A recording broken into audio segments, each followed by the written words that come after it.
Yun, good morning guys. So, kanina lumabas ako. Tinawag ko yung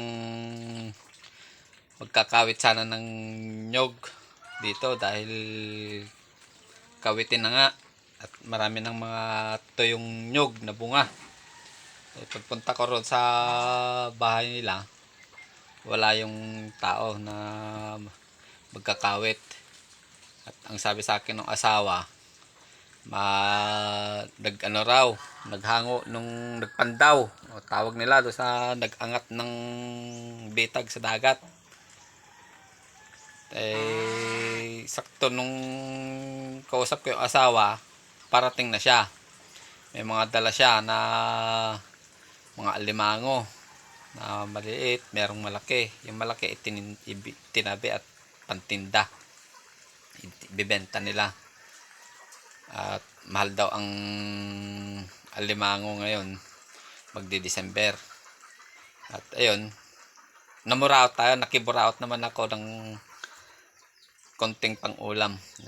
Nagbigay naman. Mabait naman yung tao. At pag humihingi sa akin yon, binibigyan ko rin naman. Kaya ito yung naburaot natin guys. Ayan, pakita ko sa inyo. Ayan. Ayan siya. Ano siya, maliliit siyang alimango. Tawag nila dyan, kalintugas. Tsaka meron ding maliliit na hipon. At tsaka ito. Hindi ko alam kung anong tawag nila rito. Tawag dito. Tawag nila paltek. Sabi nila hipon din daw ito, parang hipon. Kung kakainin. Ayan.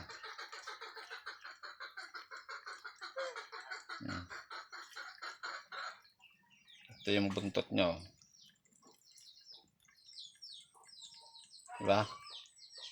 So, lulutuin natin yan.